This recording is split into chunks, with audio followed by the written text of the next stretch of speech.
Hallelujah. Praise the Lord. Magandang umaga po sa bawat isa. Kumusta na po kayo? God is good. No? Napakabuti po ng Panginoon. God is good all the time. God is faithful. Hallelujah. At sa umaga ito ay gusto ko pong magbahagi sa temang fear turns into faith. Ano po? Hallelujah. At gusto kong basahin yung ating teksto sa Lucas chapter 8, ano? O Luke chapter 8 verses 22 to 25, no? Isang araw si Jesus ay sumakay sa bangka. Kasama ang kanyang mga alagad, sinabi niya sa kanila, "Tumawid tayo sa ibayo." At gayon nga ang ginawa nila. Nang sila'y naglalayag na, nakatulog si Jesus, no? Bumugso ang isang malakas na unos sa bangka ay pinasok ng maraming tubig, kaya't nalagay sila sa panganib. Nilapitan siya at ginising ng mga alagad. "Guro, guro!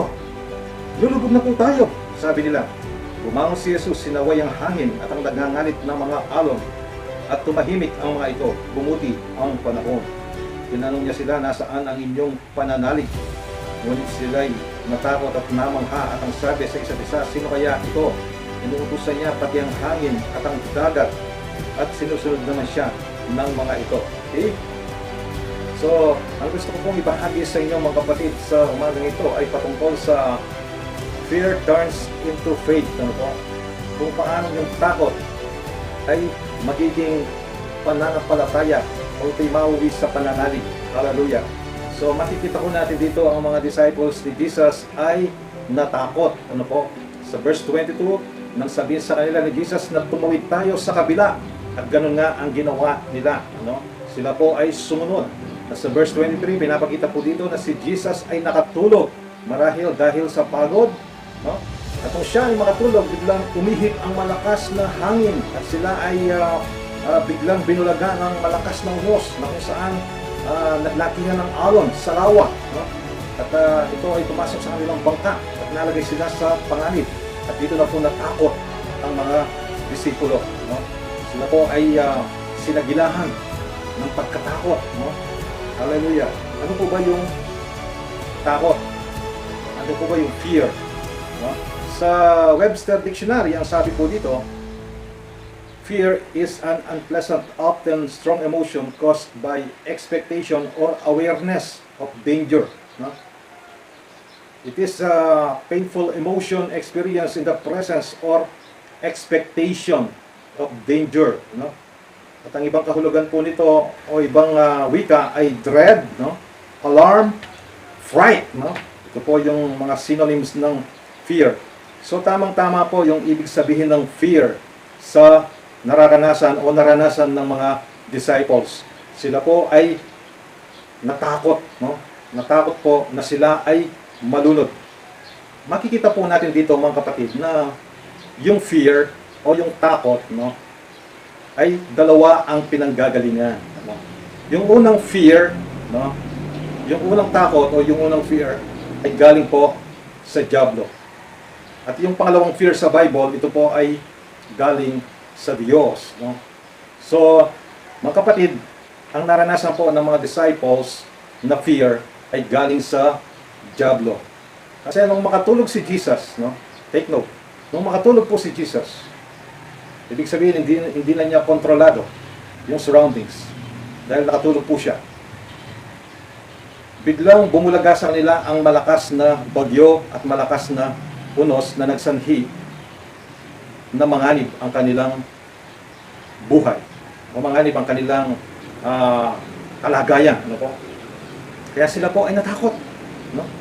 Sila ay natakot samantalang kasama po nila si Jesus. Ano po?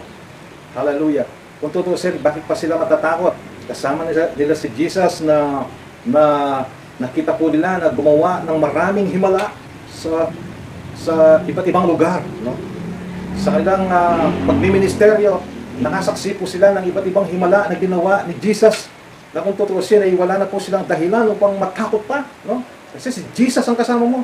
Si Jesus ang kasama mo sa bangka. Hallelujah. Pero sa pagkakataon ito, sila po ay natakot. Takot na takot po sila. Mga kapatid, saan po nanggaling ang takot nila? Doon po sa malakas na bagyo, doon sa mga alon na naglakihan na kung saan ang tubig ay pumasok doon sa kanilang bangka. Yun po ang naging sanhi ng kanilang pagkatakot. Circumstances. No? Unexpected circumstances. Ano po? Yun po yung naging sanhi ng kanilang pagkatakot. Hallelujah. Mga kapatid, ang sabi po sa 2 Timothy chapter 1, no? Ang sabi po doon, hindi tayo binigyan ng Diyos ng espiritu ng pagkatakot. Ano? Babasahin ko po sa inyo para maging malinaw sa atin. Ano? Ang sabi po dito, 2 Timothy chapter 1 verse 7, no? Sapagkat hindi espiritu ng kaduwagan, no? O espiritu ng pagkatakot ang ibinigay sa atin ng Diyos, no? Kundi espiritu ng kapangyarihan, pag-ibig at pagpipigil sa sarili, no? So hindi daw po espiritu ng kaduwagan, hindi espiritu ng takot ang ibinigay sa atin ng Panginoon. So kanino po nanggaling yung takot? Sa dyablo. Kanino po ba nanggagaling yung mga storm, no? Yung mga kalamidad? Yung coronavirus ngayon, kanino po ba nanggaling yan? Hindi po yan nanggaling sa Diyos, no? Yan po ay galing sa kalaban. Yan ay galing sa dyablo. Sapagkat ang sabi ng Bible, ang lahat ng magaganda at mabubuting bagay ay galing sa Diyos. Every good gift and perfect thing comes from above. Ano po? So lahat lamang ng mabubuting bagay, lahat lamang ng magagandang bagay ang galing sa Diyos. Ngayon, lahat ng hindi magandang bagay, lahat ng kalamidad na yan, lahat ng sakit at karamdaman, yun po ay galing sa Diablo. Ngayon, baka tanungin niyo ako, Pastor, bakit po natin nararanasan kung samantalang Kristiyano na po tayo? Bakit nakakaranas po tayo ng mga kalamidad? Nakakaranas tayo ng magkasakit, mga pagsubok? Sapagkat yan, kapatid, ay pinapahintulutan ng Diyos sa buhay natin. Pinapahintulutan lamang niya yan. Pero sa kabila ng kanyang pagpapahintulot dyan, tayo ay kanyang pinoprotektahan. Hallelujah. Kaya sabihin mo sa katabi mo, pinoprotektahan tayo ng Panginoon. Hallelujah. Praise the Lord. Kaya wala tayong dapat ikatakot. Alam po ninyo, naghahari ngayon ng takot sa buong mundo, no? Sa buong sanlibutan, no?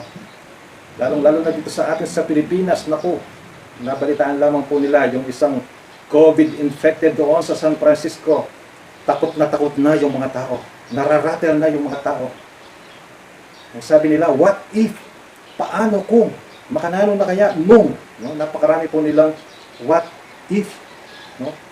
Na sila daw ay mahawa. No? Kasi, bakit po sila natatakot? Kasi ang lagi po nilang ina-absorb ay puro negativism. No? Ang lagi nilang inaabangan sa telebisyon, sa mga balita, ay yung mga namamatay. No? Yung mga infected. No? Yun ang lagi nilang gustong abangan, yun ang gusto nilang laging marinig. Yung mga namamatay sa COVID, yung mga infected sa COVID, hindi nila pinapansin yung mga gumagaling. Hindi nila pinapansin yung mga hindi nagkaka-COVID. No? Yung hindi nahahawa ng coronavirus. Hallelujah. Ang nakikita lang nila ay puro negative, puro negativism. Kaya po, sila ay nilalamon ng takot at pangamba, ng anxiety, no? Ng takot na ito ay nanggagaling sa dyablo. Yan ay ginagamit niya upang tayo ay mawalan ng pananalig sa Diyos, upang mawalan ng pagtitiwala sa Diyos. Hallelujah. Praise the Lord. Yan po ang layunin ng dyablo. Ang tayo ay ibagsak, no? Ang tayo ay mapahamak, no? Dito ba sa John chapter 10 verse 10? The thief has come to steal. No? Steal, ninanakaw po niya ang ating kagalakan. Ninanakaw niya ang ekonomiya ng buong mundo. To kill. No? Napakarami na po ang namamatay. Doon sa Amerika, it is close to 30,000 na po ang namamatay sa coronavirus. No? Close to 600,000 na po yung infected. No? Yun po ang layunin ng Diablo. To destroy. No? Kung tayo ay sirain. Pero ang sabi ni Jesus, I have come that you might have life and might have it more abundantly. Yun po ang plano ng Diyos. No? Kung tayo magkaroon ng buhay. Buhay na kasiyasiya. Hallelujah. Yun po ang plano ng Diyos. Kaya po wala po tayong dapat ikatakot.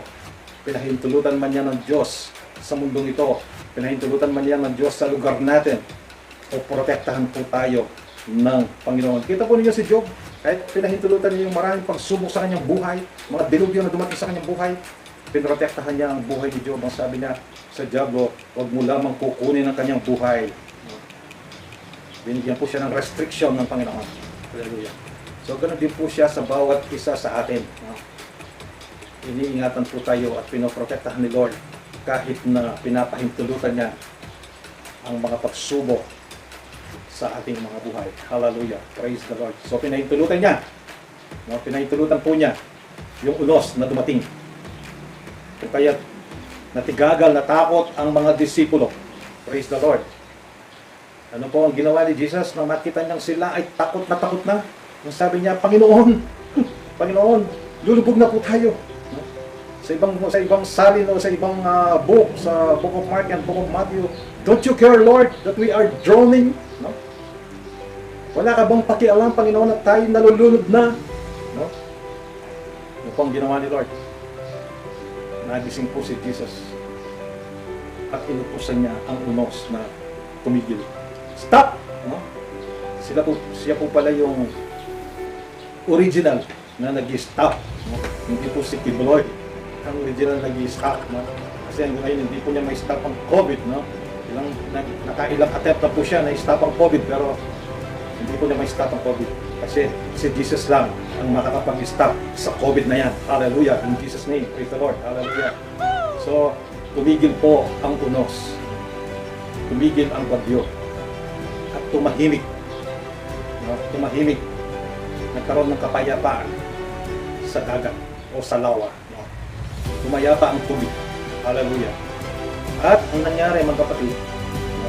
Tinanong ni Jesus ang kanyang mga disipulo. Ang sabi niya, nasaan ang inyong pananalig? Nahanap niya kanilang pananampalataya.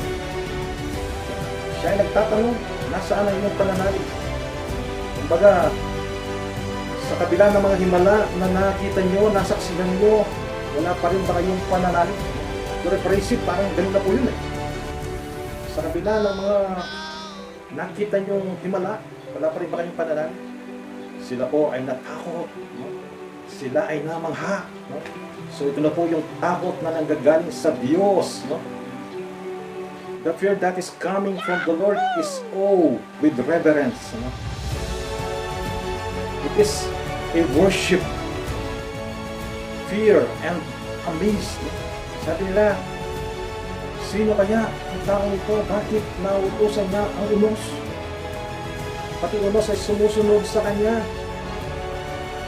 So pinapatunayan po ng talapang ito, mga kapatid, na si Jesus ay Diyos, tunay na Diyos. That Jesus is Lord. Kasi mapapasunod po niya maging ang naturalesa. Because He's the great creator of the universe, the great architect of the universe, kaya niyang utusan ang naturalesa. Diyos lamang po ang makakagawa niyon. Kaya yung mga nagsasabing si Kristo, si Jesus ay tao lamang, nagkakamali po sila. Kasi kailanman ang isang tao hindi niya mauutusan ang hangin ng bagyo. No? Diyos lamang ang makakagawa niya. So pinapatunayan po ng talatang ito na that Jesus is Lord. Ang si Jesus ay Diyos. Kaya sabihin mo sa katabi mo, Jesus is Lord. Si Jesus ay Diyos. No? 100% man and 100% God. Hallelujah. Praise the Lord. Kaya po, sila ay natakot. Sila ay namangha. Ano? It is an awe of reverence. Ano? It is a form of worship. No? Kinilala po nila ang pagka-Diyos ni Jesus. That is worship. No? At sa mga panahon ito, nakakatuwa pong makita ang iba't ibang tao dahil sa kanilang pagkatakot sa COVID. Dahil sa kanilang pagkatakot sa nangyayari sa mundo. Napakarami ang namamatay. No? Napakarami ang infected. Ang ekonomiya ng mga bansa ay bumabagsak. No? Natakot po yung mga tao na kapag ikaw ay tinamaan ng COVID at ikaw ay na hospital, hindi ka madadalaw ng iyong mga mahal sa buhay ng iyong mga kamag-anak hanggang sa ikaw ay mamatay. Hindi ka nila mahihipo. Hindi ka nila mapupuntahan. Kaya, according to some testimonies, ano, yung mga namamatay sa COVID na yan, no, sila ay namamatay dahil sa kalungkutan, dahil sa pag-iisa, Dahil mag-isa silang nakikipag-battle, nakikipaghamok, nakikitigma sa COVID na yan. No? They are solely battling against COVID.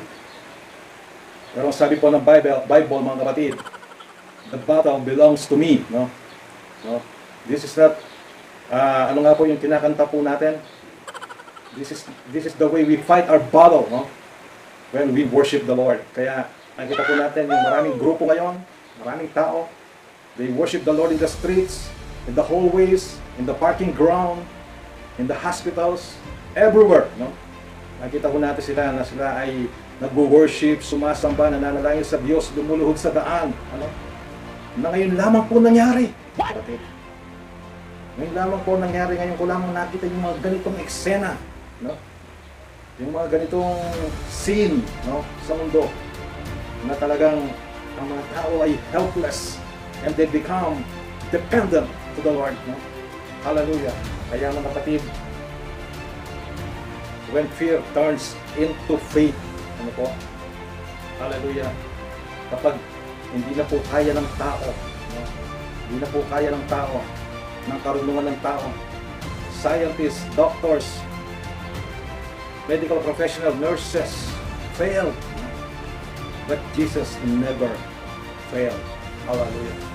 Jesus never fails. Ano po? Limitado po talaga ang karunungan ng tao. Kaya helpless po yung mga tao, wala po silang magagawa kundi magdepende sa Diyos sa mga panahon ito. Hindi umasa sa Diyos na pinagalingan ng kanilang buhay. Umasa sa Diyos na may likha ng lahat ng bagay. That is the way that fear turns into faith to the one and only Lord, the Lord Jesus Christ. To God be the glory. Pagpalain po tayong lahat.